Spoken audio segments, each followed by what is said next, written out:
poner este tiempo en las manos del Señor. Vamos a orar. Padre, gracias te damos, Señor, hoy en esta mañana, porque tú pones en nuestros corazones, Señor, el querer venir, adorarte, alabarte, el querer, Señor, que escuchar lo que tú tienes para nosotros. Te ruego, Señor, que tú pongas en nosotros un corazón, un espíritu, Señor, para poder escuchar tu palabra. Te ruego, Señor, que tú seas con nosotros, que nos ayudes y que nos esforcemos, Padre, por escuchar lo que tú tienes para nosotros. Gracias, Señor. Te pido por los que vienen en camino, que tú los traigas con bien. En Cristo Jesús. Amén. Bien, hermanos, estamos entonces en Romanos todavía, capítulo 1, versículo 18. Romanos 1, 18.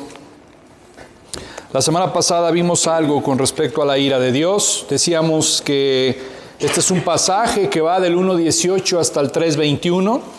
Y vemos ahí a Pablo como un abogado, precisamente presentando este caso y acusando a toda la humanidad. Y veíamos la semana pasada cómo abruptamente Pablo cambia el tono después de estar hablando del Evangelio, cambia radicalmente su tono y comienza con la ira de Dios.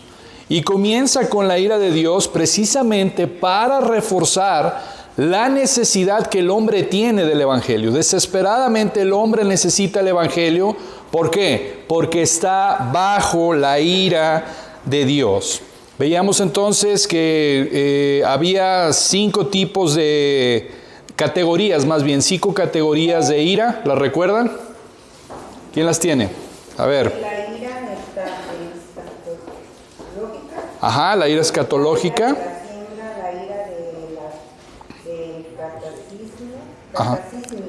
Cataclísmica. La ira del Eterno sobre los impíos. Ajá. Y la ira del abandono del juicio de Dios. Muy bien, la ira del abandono judicial. Estas son las 5 categorías, ¿no? Número 1, ira escatológica. Número 2, la ira de la siembra y la cosecha. Número 3, la ira cataclísmica. Número 4, la ira eterna. Y número 5, la ira del abandono judicial, que es precisamente de lo que es este pasaje. Este pasaje es la ira del abandono judicial. Y veíamos que en el versículo 24, 26 y 28 se repite esta frase: Dios los entregó, Dios los abandonó. Y veíamos cómo esto es muy importante. O sea, versículo 24, Dios los entregó a la inmundicia. Primero, en el versículo 24, lo entrega precisamente en la inmundicia en su mente. Después, versículo 26, en su cuerpo. Versículo 26, Dios los abandona en su cuerpo. Y número 28, que es la número 3, en la mente. Ese es el abandono judicial. Comienza en el cuerpo, después prosigue en la mente y después en el corazón. Versículo 24, 26 y 28 habla: Dios los entregó a una mente reprobada. Y fuimos ahí a Efesios 4 para ver cómo los gentiles andan en la vanidad de su mente, teniendo entenebrecido el razonamiento. Entonces, eso es lo que Pablo está hablando aquí y lo que veíamos. Ahora vamos a comenzar con el versículo 18, cuando dice: porque la ira de Dios se revela desde el cielo contra toda impiedad e injusticia. Y hoy nos vamos a concentrar en estas 2 palabras: impiedad y justicia. ¿Qué quiere decir impiedad y qué quiere decir injusticia? No es que Pablo esté repitiendo la misma palabra 2 veces. Tiene un significado, tiene un porqué. En número 1, la impiedad y después la injusticia. ¿Qué significa impiedad y qué significa injusticia? La impiedad hacia quién y la injusticia hacia quién también. Porque esto es clave para poder entender esto. Hay una distinción entre impiedad y justicia. ¿Qué dice? Pues la palabra impío te da a entender que es una persona que no tiene pues piedad, ¿no? O transgresor de, pues de alguna, no se puede decir algo religioso. Ok, por ahí va. ¿Qué quiere decir la palabra impiedad? Sí. Recuerdo que el domingo nos dijo que era falta de reverencia a Dios. Y cuando vino el hermano a compartir el mensaje, cuando usted se fue, comentó que ahí se rompe lo primero, pues la ley de Dios, que es de nosotros, o sea, individualmente hacia Dios mismo, la reverencia, la impiedad, y la injusticia viene siendo la relación entre hombre y hombre. O sea, porque primero rompemos nuestra relación con Dios y luego aceptamos a Dios. Exactamente, muy bien. Muy bien, entonces podemos ver aquí es esto. Impiedad significa literalmente ser irreverente. Irreverencia, pero esa irreverencia es horizontal. Esa irreverencia es hacia Dios. Impiedad, falta de devoción a Dios. Es ser irreverente. Por eso es que empieza, número 1, con esa irreverencia hacia Dios. Literalmente es hacia Dios. Entonces, es la relación de uno con Dios o la incorrecta relación con Dios. Por eso, como decía A.W. Tozer, y lo dije la semana pasada, dime cuál es tu relación con Dios y te contaré todo lo demás de tu vida. Y ahorita vamos a desarrollar esta idea, pero es cierto, dime cómo es tu relación con Dios. Aún los impíos tienen una relación, y es precisamente lo que Pablo está diciendo en este pasaje. Esta es la relación que tienen los impíos con Dios. De ira, la ira de Dios está sobre ellos. No es una falta de relación, más bien es una incorrecta relación que tienen los impíos delante de Dios. ¿Por qué? Debido precisamente a la impiedad.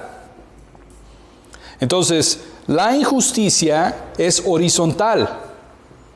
La injusticia es precisamente nuestras relaciones con las demás personas. Nuestras relaciones con las demás personas nunca van a estar bien si nuestra relación con Dios tampoco está bien. Para poder restaurar relaciones con las personas necesitamos, primeramente, tener una correcta relación con Dios. Y el problema del hombre es esta. La ira de Dios se revela contra los impíos, contra los que no tienen una correcta relación con Dios. Por eso, como dice A.W. Tozer, dime cuál es tu relación con Dios y te voy a contar todo lo demás de tu vida. En pocas palabras, esto quiere decir, si un impío no tiene una correcta relación con Dios, lo demás de su vida es un desastre. Es un desastre, es sencillo.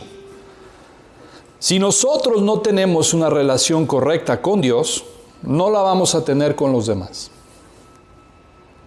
No la vamos a tener con los demás. Eso es impiedad, eso es injusticia. Entonces, A.W. Tozer también dijo esto. Lo más importante que va a llegar a tu mente es lo que piensas de Dios. Cuando viene a tu mente y piensas en Dios, ¿qué es lo que viene a tu mente? Eso es lo más importante. Esto es lo principal. Todo lo demás viene como consecuencia. Vean cómo, hermanos, esto tiene aplicación. Si yo no tengo pensamientos bíblicos, pensamientos basados en la Escritura de Dios, todo lo demás de mi vida no va a funcionar.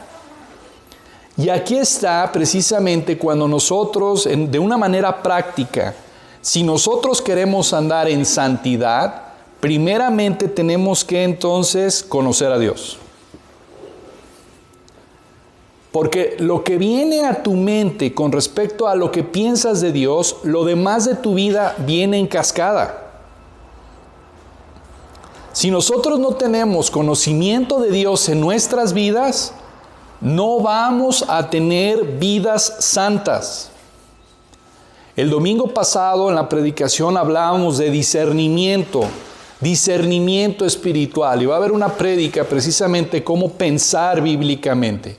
Pero esto que estamos hablando hoy refuerza lo que hablamos el domingo.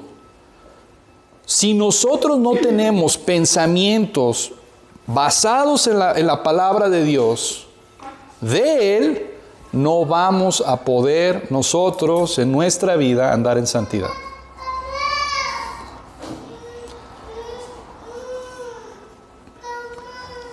Porque esto de una manera práctica, tu pensamiento que tengas de Dios va a marcar el rumbo para cada paso de tu vida, las decisiones que tomes, cómo vives tu vida, cuáles son tus motivos, cuáles son tus ambiciones, cuáles son tus prioridades. Este es el punto de todo. ¿Con quién te casas? ¿Dónde trabajas? ¿Cómo crías a tus hijos? ¿Cómo enfrentas la adversidad? Todo brota de la relación que tú tengas con Dios. Este versículo es muy importante, hermanos. Y precisamente la ira de Dios viene contra todo aquel impío que ha llevado una vida de desorden, primeramente contra Dios y después contra sus hermanos. Esto es central, hermanos, esto es principal. Si tú tienes una correcta relación de Dios, va a marcar todas tus relaciones. Tu trabajo, con quién me caso, cómo crío a mis hijos, todo. Porque tengo una profunda reverencia hacia Dios. Pablo le dice a Timoteo, vamos ahí a 1 de Timoteo. Esto es central, hermanos. Esto es muy importante.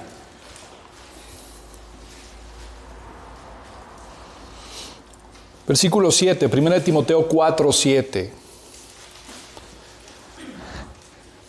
Desecha las fábulas profanas y de viejas. Ejercítate en la impiedad. No, ¿verdad? No dice eso. Ejercítate en la piedad. La palabra ejercítate es la palabra disciplínate en la piedad. La piedad es algo constante, es un ejercicio, es una disciplina en la cual tenemos que estar día con día. El problema de nuestras vidas, lo voy a decir de otra manera, es la falta de piedad en nosotros. Por eso es que tenemos problemas en todos los demás aspectos de nuestra vida. Porque no estamos saturando nuestra mente con la palabra de Dios. No estamos creciendo en conocimiento de Dios. Colosenses 3:16.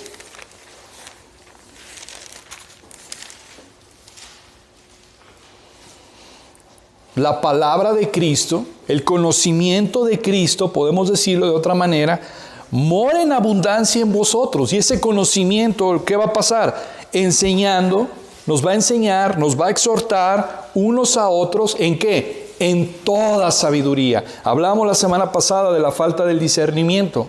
No tenemos discernimiento porque la palabra de Dios no mora en nosotros. Y por lo tanto, no mora en nosotros, no nos estamos ejercitando en la piedad. Sí, hermano. Hermano, ya ves que las filosofías, pues, del mundo dicen que, por ejemplo, que si no se ama uno a uno mismo, Ajá. ¿cómo va uno? Bueno, eso es bíblico, pues, pero lo que me refiero es de que dicen, pues, que primero debe de amarse uno mismo, para después que todas las cosas salgan, pues, pues algo así, pues, aplicado a lo bíblico, pues, pero ya con otra connotación, algo así, ¿no? Por ejemplo, la palabra esa que dice, ayúdate que Dios te ayudará. Ayúdate que yo te ayudaré, está en 4 de Juan 2:1. No, eso no viene en la Biblia. El problema es que mucha gente lo ha institucionalizado como si viniera en la Biblia. Y es cierto, todas esas filosofías de primero ámate a ti mismo, el problema del hombre es que se ama demasiado. Y no se ama con un amor que es de la misma categoría que Dios. Se ama con un amor ególatra, egoísta. Ya le respondí la palabra. Ese es el problema. Porque Dios dice, amarás a Dios, amarás al Señor tu Dios, con todo tu corazón, con toda tu alma, con toda tu mente, con todas tus fuerzas, y después a tu prójimo como a ti mismo. Entonces, pero el problema es que el hombre se ama con un tipo de amor que no es el amor de Dios. Pero como está en 1 de Juan, el amor de Dios ha sido derramado en nuestros corazones. Ahora, porque tenemos el amor de Dios que ha caído en nosotros, podemos amar. Pero ese es precisamente, o sea, yo necesito ejercitarme. El amor de Dios es parte de la piedad en la cual yo necesito ejercitarme. Y este versículo de Romanos 1:18, vean cómo comienza con el abandono del hombre de Dios, con la falta de devoción del hombre hacia Dios. Allí comienza el espiral de decadencia del hombre. Allí comienza. El hombre es impío. El hombre no ha entendido por qué y para qué ha sido creado. Ha sido creado para que él sea un hombre devoto de Dios. Pero el hombre siempre, desde Adán, desde Eva, siempre ha querido actuar independientemente de Dios. Y ahí está el problema. Actuó independientemente de Dios, capítulo 3 de Génesis, problemas en el matrimonio, capítulo 4, asesinato en la familia, y de ahí hasta aquí. ¿Por qué son los problemas relacionales? Les pregunta, ¿por qué tenemos problemas en nuestra relación unos a otros? Por la impiedad, por la falta de devoción a Dios. Y el hombre es responsable de eso. Eso quiere decir que un hombre que en verdad es devoto hacia Dios, que en verdad se está ejercitando en la piedad, sus relaciones con los demás, va a notarse. Como la falta de eso también. Y eso provoca la ira de Dios. Que tu relación no esté bien con los demás indica que la ira de Dios está sobre ti.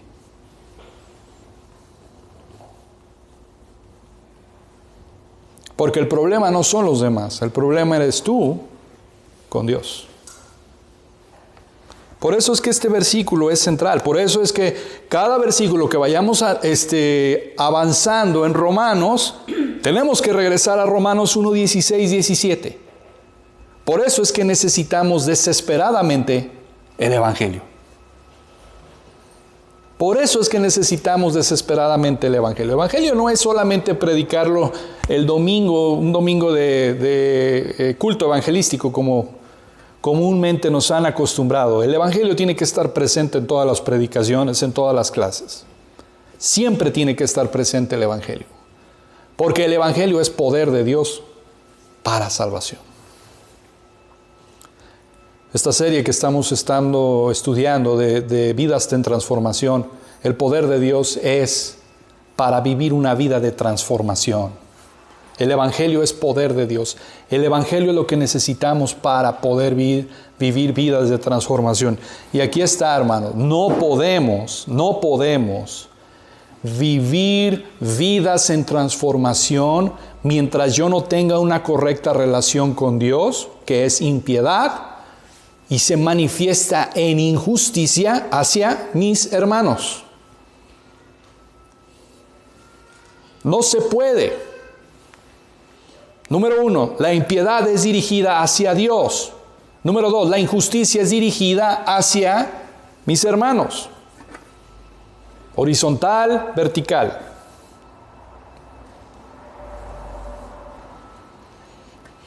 Entonces, la impiedad es la irreverencia hacia Dios, la idolatría. La impiedad es la incapacidad de tomar a Dios en serio, no como el primer lugar, como muchas veces hemos interpretado eso, es que yo quiero que Dios sea el primer lugar en mi vida. No, Dios no tiene que ser el primer lugar en tu vida. Dios tiene que ser el todo en tu vida, no el primer lugar. Porque el primer lugar significa que hay un segundo, un tercero, un cuarto. Dios tiene que ser el todo en todos, como dice la palabra. Vea lo que dice versículo 19, 20 y 21, detalla más la impiedad. Porque lo que de Dios se conoce, les es manifiesto.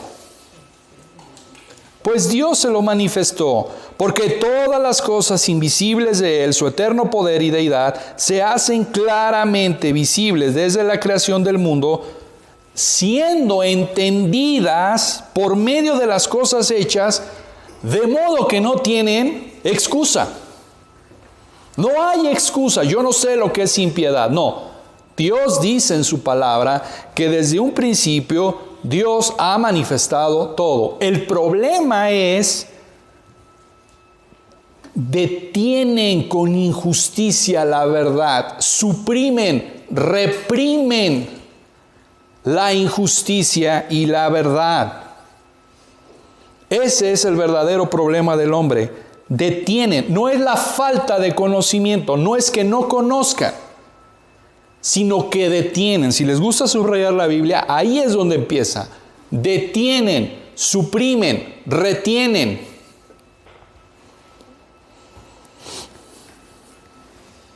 La injusticia y la verdad. Vea lo que dice el versículo 18 del capítulo 3. Pablo lo resume. Después del 1:18 al 3:18 es el resumen de todo lo que Pablo acaba de exponer. Y lo dice: no hay temor de Dios delante de sus ojos. Eso es impiedad. No hay temor de Dios delante de sus ojos. Y una buena pregunta que tendríamos que hacernos a nosotros es: ¿yo tengo temor de Dios? ¿Tengo temor de Dios? ¿Estoy creciendo en el temor de Dios? ¿Estoy como Pablo le dijo a Timoteo, ejercitándome en la piedad, en la devoción hacia Dios? Pregunta, para ver si entendimos. ¿Cómo podemos medir si hemos crecido en el temor de Dios y si tenemos piedad? ¿Cómo lo podemos saber? Objetivamente, no nada más una respuesta intelectual. ¿Cómo podemos saber que estamos creciendo en el temor de Dios, en la piedad hacia Dios? ¿Cómo podemos saberlo? Olivier.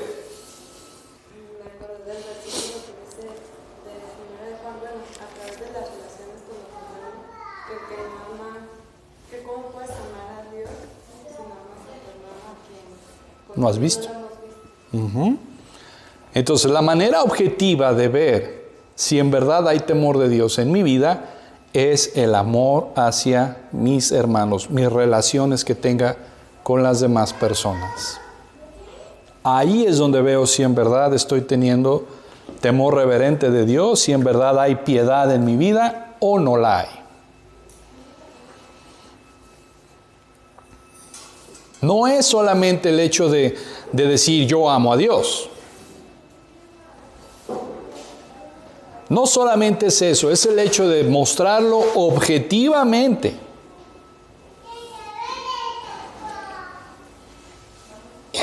Regresando a Romanos, dice versículo 20, porque las cosas invisibles de Él, su eterno poder y deidad, se hacen claramente visibles, siendo entendidas por medio de las cosas hechas, de modo que no hay excusa. El hombre no puede presentarse delante de Dios y decir, yo no sabía, a mí nunca me dijeron, yo nunca supe. Pablo está diciendo, todo hombre no tiene excusa delante de Dios. No solamente las cosas invisibles, sino como lo vimos la semana pasada, en el versículo 14 del capítulo 2, Porque cuando los gentiles que no tienen ley hacen por naturaleza lo que es de la ley, estos, aunque no tengan la ley, son ley para sí mismos. Entonces, esto es precisamente el problema del hombre, la falta de temor delante de Dios. Y esto es lo sorprendente hoy en día, hermanos, que en las iglesias se habla de todo menos de esto, de la ira de Dios, de la falta de temor de Dios. El hecho es querer ir y apaciguar nuestra conciencia y chiquear nuestro ego para querer hacernos mejores personas. Pero el problema es este: hemos fallado en la devoción hacia Dios. Hemos fallado, somos impíos por naturaleza. Somos personas que buscan alejarse de Dios. El problema es que cuando yo me alejo de Dios, me alejo también de mis prójimos. ¿De dónde vienen las guerras? ¿De dónde vienen los celos? ¿De dónde vienen los pleitos? De la falta de devoción a Dios. De la falta de piedad a Dios. ¿De dónde viene nuestro problema? De la falta de amor hacia Dios. Por eso dice la palabra que el principio de la sabiduría es el temor a Dios. El principio de la sabiduría es el temor a Dios. Vea cuán importante es. El principio para tener discernimiento es el temor, la devoción a Dios. Conocer quién es Dios, sus atributos. Esto es muy importante. Y sabe una cosa, esto es bien importante. Pregunta, ¿de dónde cree que va a brotar la reverencia de Dios? ¿De dónde cree que va a brotar la reverencia, la piedad hacia Dios?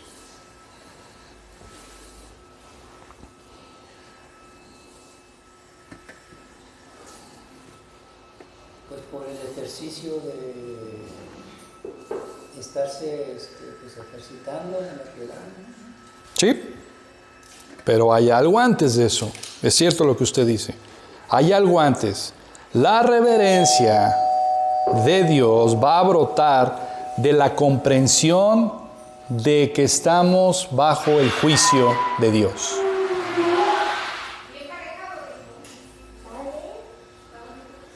La reverencia viene de la comprensión de estar bajo la ira de Dios. De ahí brota precisamente la reverencia. De ahí brota el temor de Dios, de saber que estoy bajo el juicio, de saber que estoy bajo condenación, de saber que soy un hombre malvado, un hombre depravado, un hombre asqueroso. Eso es lo que somos, eso es lo que somos, y ese es el problema de nuestra vida.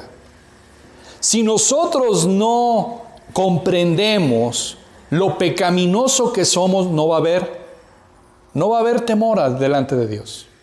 No va a haber temor hacia Dios. No va a haber temor hacia Dios. Porque el problema del hombre es que el hombre se siente demasiado bueno. Ese es el problema del hombre, que no se ve como en realidad es. El pecado ha distorsionado. Pero esto es importante, entre más crecemos en el temor de Dios, más indignos somos y nos sentimos. Más bien, nos sentimos. Vamos a Mateo capítulo 5.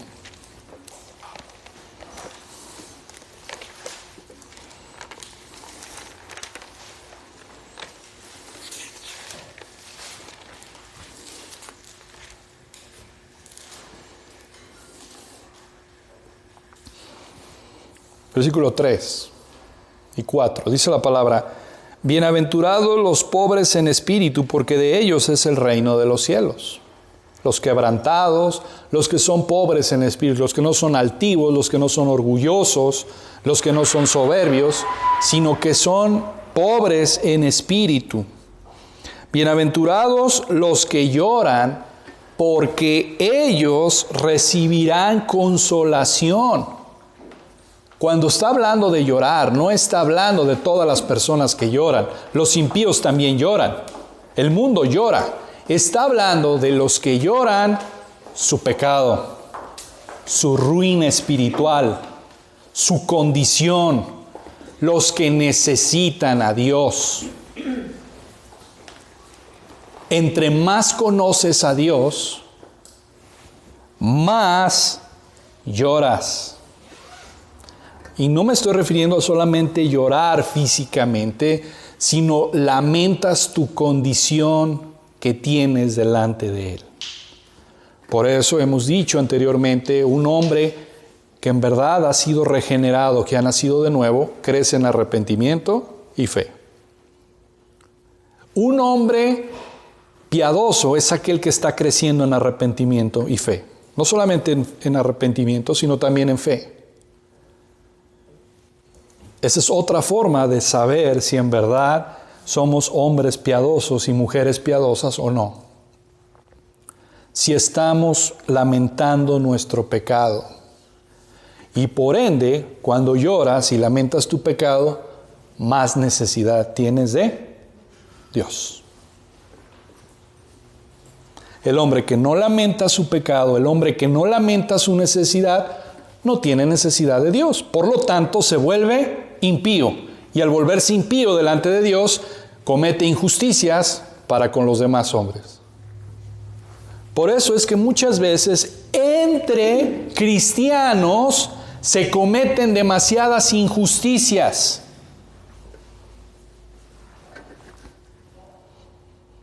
Y se cometen demasiadas injusticias, o se cometen injusticias, nunca es demasiado o nunca es poco, se cometen injusticias porque no estoy creciendo en piedad. No estoy creciendo en piedad. No estoy creciendo en Dios. No estoy lamentando mi pecado. Si en verdad queremos vidas de transformación y queremos entender este pasaje de Romanos 1:18 en adelante, tenemos que entender y que el Espíritu Santo traiga convicción a nuestra vida que he sido impío y por lo tanto he sido injusto. No podemos crecer en piedad y no podemos andar en justicia si no confesamos nuestro pecado, si el Espíritu Santo no nos convence de justicia, de juicio y de pecado. La falta de devoción a Dios afecta a mis hermanos. Y hermanos, esto es importante porque como congregación, estoy hablando a nivel personal, pero ahora voy a hablar a nivel congregacional. Si hay problemas en la congregación, es por mi falta personal de devoción hacia Dios. De ahí va a brotar la unidad en la iglesia. De ahí va a brotar la unidad en la iglesia. De que todos estemos siendo y ejercitados en la piedad hacia Dios. Si yo no estoy siendo ejercitado, entonces no voy a poder relacionarme con mis hermanos. Porque el pecado siempre te va a llevar a apartarte. Siempre te va a llevar a murmurar. Siempre te va a llevar a dividir. Siempre te va a llevar a querer estar apartado. El hombre, la mujer que está siendo ejercitado en la piedad, que tiene el temor de Dios, es un hombre y una mujer que va a estar causando unidad en la iglesia, no división. No separarme. Si hay separación, ¿qué hay? Pecado. Punto. No hay más. No hay más. Me encantan los absolutos de Dios. ¿Con Dios es negro o es blanco? Nunca gris. O es negro o es blanco. Y por eso la ira de Dios viene, cae Hermanos, vean ustedes las advertencias que Dios hace en Apocalipsis a las iglesias. Arrepiéntete, si no vendré y quitaré tu corona. No, tu candelero, perdón. Quitaré de ti tu candelero. ¿Dónde está la iglesia de Éfeso hoy en día? No está. ¿Por qué? Porque no escuchó a Dios. Y hermanos, esto es precisamente, si oyeres hoy su voz, no endurezcáis vuestros corazones. Por eso es que allí en Romanos 1, la ira de Dios se revela desde el cielo contra toda impiedad e injusticia que detienen.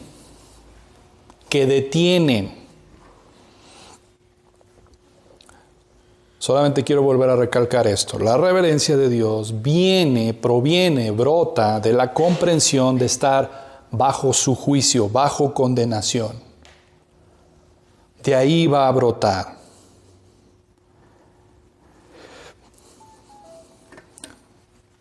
La palabra injusticia es precisamente, trata con la conducta que yo tengo en la vida. La conducta que yo tengo en la vida. ¿Cómo me conduzco? ¿Cómo conduzco mi negocio? ¿Cómo conduzco mi familia? ¿Cómo conduzco todas mis relaciones? Esa es la palabra injusticia. Entonces, injusticia habla de anarquía, inmoralidad, es hacer las cosas a mi propia manera, es quebrantar la ley de Dios. Y es precisamente, esto nos refiere a los 10 mandamientos. Los primeros mandamientos es el hombre hacia Dios. Y la segunda parte de los mandamientos es el hombre con el hombre.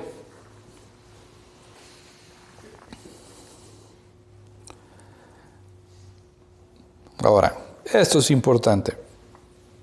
La última parte del versículo 18. Los hombres que detienen con injusticia la verdad. Esta es la palabra reprimir. Contener algo. Es, por ejemplo, cuando tú estás en la playa o en la alberca y tienes por ahí una pelota y la hundes o la quieres hundir en la alberca o en el mar. ¿Qué pasa? La reprimes, la pones, pero en cuanto quitas la mano, sale. Es exactamente lo mismo. Los hombres juegan a querer hundir la verdad de Dios, a querer reprimir la verdad de Dios. Pero tarde o temprano, brota, sale esa pelota. Entonces, es como el hombre queriéndose deshacer de la existencia de Dios. Intentas una y otra deshacerte de la existencia de Dios. Con filosofías, con doctrinas, con un montón de cosas, el hombre trata de deshacerse de la existencia de Dios. Pero lo que en verdad está tratando es deshacerte de la responsabilidad que tienes ante Dios. Y reprimes la verdad. Eso es lo que está diciendo este versículo. Son hombres que han tratado de hundir la verdad de Dios, de reprimir la verdad de Dios, porque no quieren ser responsables ante Dios. Por eso es que viene la ira de Dios. Pero Dios dice, la verdad está ahí. La verdad está ahí. Versículo 19, la verdad está ahí. Lo que de Dios se conoce, les es manifiesto porque Dios se lo manifestó. Ahí está, ¡pum!, la verdad. Versículo 20, porque las cosas invisibles, su eterno poder y deidad, se hacen claramente visibles desde la creación. ¡Pum!, ahí está la verdad. Siendo entendidas por medio de las cosas hechas, de modo que no tienen excusa. ¡Pum!, ahí está la verdad. Versículo 21, pues habiendo conocido a Dios, no le glorificaron como a Dios y no le dieron gracias, sino que se envanecieron. Conociendo a Dios, habiendo conocido a Dios, no le glorificaron como a Dios. Vean cómo el hombre, no es que Dios no se haya manifestado, dice la palabra, se manifestó. Es el hombre que no quiere ser responsable ante Dios. Y en el versículo 14 y 16 del capítulo 2, porque cuando los gentiles que no tienen ley hacen por naturaleza lo que es de la ley, estos, aunque no tengan ley, son ley para sí mismo, mostrando la obra de la ley escrita en sus corazones. Eso es lo que el hombre ha querido reprimir, suprimir. ¿Por qué? Es más fácil matar a Dios para ya no tener a quien rendirle cuentas. Bastante conveniente ser ateo. Si no hay Dios, ya no soy responsable ante nadie y puedo hacer lo que se me venga en gana o lo que yo crea que es más conveniente para mi vida. Por eso es que viene la ira de Dios sobre estos hombres. Por eso el versículo 20 es: todos en el planeta no tienen excusa. Nadie va a tener excusa. Nadie va a decir, yo no sabía. Se ha hecho visible el conocimiento de Dios, el carácter de Dios para cada persona que vive en este mundo. No todos han escuchado el Evangelio, pero todos saben que hay un Dios. Y todo el mundo está bajo la depravación de su propio corazón, tratando de alejarse de Dios, tratando de suprimir la verdad de Dios.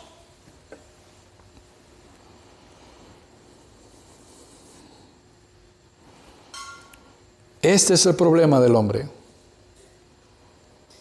No es que no conozca a Dios, sino que quiere suprimir la verdad de Dios. No quiero ser responsable ante Dios. Por esto es un verso extraordinario, el versículo 18, porque el que suprime la verdad con injusticia, y la verdad se refiere aquí acerca de Dios, que endurece su corazón intencionalmente. Suprimir la verdad de Dios es endurecer mi corazón. Yo quiero saber de Dios, no quiero saber de Dios, me endurezco. Como Faraón. No quiero saber la verdad de Dios. No a Dios. Por eso es que la ira de Dios desciende. Y esta ira, en las 5 categorías que hemos dividido la ira de Dios, es el abandono judicial. Es, ¿quieres pecar? ¿Quieres seguir pecando? Te entrego a tu pecado. Versículo 24, por lo cual también Dios los entregó a inmundicia en las concupiscencias de su corazón, de modo que deshonraron entre sí sus propios cuerpos. Esto es terrible, el abandono de Dios. Es terrible el abandono de Dios, pero es real. Es real. Y hermanos, este es el peligro de estar escuchando domingo tras domingo o martes o jueves o los días que tú estés escuchando y te expones a la palabra de Dios y endureces tu corazón, estás acarreando ira sobre ira y más ira. Y estás tentando a Dios a un abandono judicial. Es decir, tú sigues endureciéndote. Ahora yo te voy a endurecer a ti. Ahora yo te voy a endurecer a ti. Te voy a abandonar judicialmente, no va a haber más gracia para ti. Vea lo que dice el versículo 4 del capítulo 2. Vea el versículo 3. Y piensas esto, oh hombre, tú que juzgas a los que tal hacen y haces lo mismo, que tú escaparás del juicio de Dios? ¿O menosprecias las riquezas de su benignidad, paciencia y longanimidad, ignorando que su benignidad te guía al arrepentimiento? La paciencia de Dios. Tú te endureces en pecar, Dios es paciente. Y esa paciencia te debería de llevar al arrepentimiento. Su benignidad, su longanimidad te guían al arrepentimiento, pero tú no.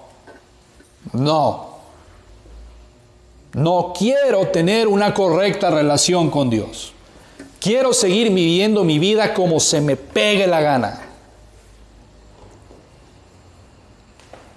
Bernadette tiene una amiga, una conocida, y ella le ha dicho esto: yo no quiero saber nada de Dios, estoy dolida con Dios, estoy enojada con Dios. Por problemas en su matrimonio. Pasan problemas personales, ¿y a quién le echan la culpa? A Dios. No quiero saber nada de Dios, estoy enojada con Dios. Yo creo que ella no sabe, Romanos 9, ¿quién eres tú? ¿Quién eres tú? Vean cómo es una falta de respeto, es una impiedad total. Estoy enojado con Dios. No quiero saber nada de Dios.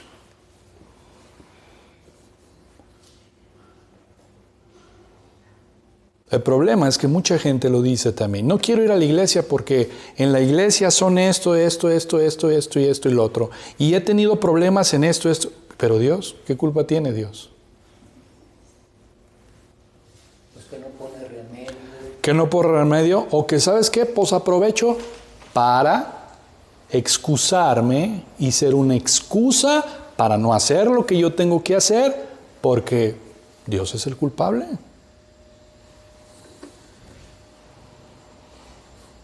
Es que me ha sido de mal testimonio fulanita, fulanito. ¿Y Dios qué culpa tiene?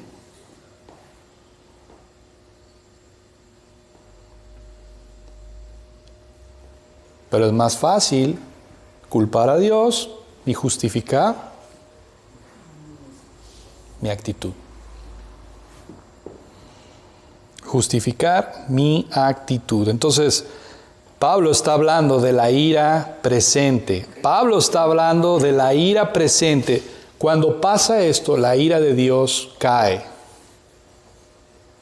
y se convierte en el abandono judicial. Como Edwards lo retrató en su sermón de Pecadores en manos de un Dios airado, es un río de ira que fluye del trono de Dios desde el cielo. Es real, hermanos, la ira de Dios. Es real. Y si la ira de Dios no ha caído aún sobre ti, es por su gracia y por su misericordia y por su longanimidad. Pero yo te digo una cosa, arrepiéntete. No estés jugando con Dios. El mejor remedio contra la ira de Dios es el arrepentimiento y es el quebrantamiento y el temor de Dios. No sigas por ese camino. No sigas por ese camino. Arrepiéntete y arregla las cosas con Dios. Hoy. Si oyeres hoy su voz. No, mañana. No, la próxima semana. En eso estoy arreglando las cosas con Dios. Arregla las cosas hoy. Porque cuando viene este abandono judicial, y el más claro ejemplo de este abandono judicial es Faraón. Pero ha habido hombres y mujeres, hermanos, que han sido abandonados también, judicialmente, por Dios. No más gracia. Y muchos de ellos son apóstatas. Hombres y mujeres que han apostatado la fe. Pero no necesitamos ir a esos extremos. El problema es nuestra conducta. El problema es que cuando los denominados cristianos que nos decimos cristianos nos volvemos ateos prácticos. ¿Qué es un ateo práctico? Un ateo práctico es alguien que tiene conocimiento de Dios, que cree en Dios, pero que su vida no hay cambios y no hay frutos dignos de arrepentimiento. No hay fruto del Espíritu Santo en su vida. Ese es un ateo práctico. Pero que cada semana está exponiéndose a la palabra de Dios y no hay cambios en su vida, eso es un ateo práctico. Ya tengo la solución. Dejo de venir a la iglesia. Así no me estoy exponiendo. El problema es que pensamos así. Dejo de ir a la iglesia. Mejor voy a una iglesia más light, más buena onda. El problema es ese, que estamos acarreando ira sobre ira.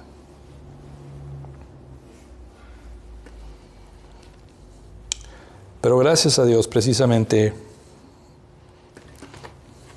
porque tenemos este pasaje. Vamos a 1 de Juan.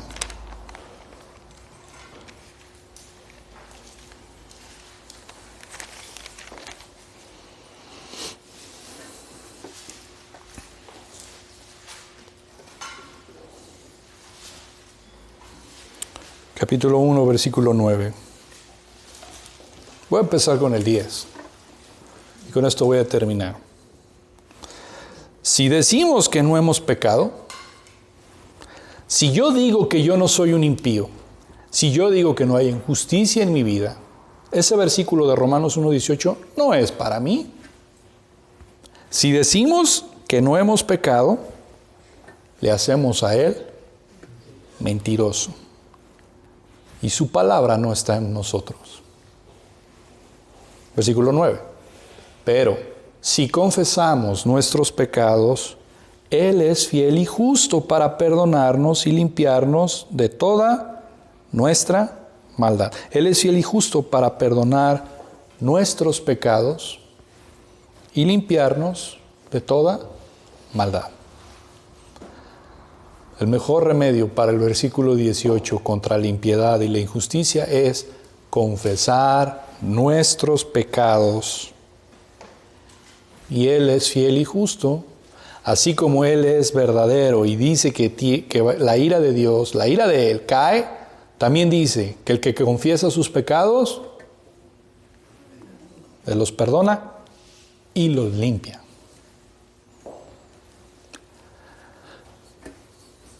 ¿Cuál quieres? ¿Romanos 1:18 o 1 de Juan 1:9? No me la contestes, piénsalo. Vamos a orar para terminar. Padre, gracias te damos, Señor, hoy en esta mañana por tu palabra. Gracias, Señor, porque eres real, eres verdadero, eres fiel. Eres fiel, tú no cambias para las promesas buenas y malas también. Tú no cambias. En ti no hay sombra de variación. Todo lo que prometes, sea bueno o no sea bueno, lo cumples. Prefiero mejor 1 de Juan 1:9, Señor, confesar de mis pecados delante de ti, porque hay la promesa de que tú los perdonas y me limpias de toda maldad. Sí, Señor. Hay impiedad en mi vida, por lo tanto también hay injusticia en mi vida. Pero perdóname, Señor, porque si yo digo que no hay impiedad y que si no hay injusticia, agravo más mi pecado. No solamente pecado de impiedad, de injusticia, sino que además te hago mentiroso y tú no eres mentiroso. Entonces, perdóname, Señor. Me apego a esta porción de la Escritura, porque abogado tenemos delante de ti, a Cristo Jesús. Ayúdanos, Señor, a ver y predicar, Señor, esto a las demás personas, que tu ira es verdadera. Gracias, Señor. En Cristo Jesús. Amén.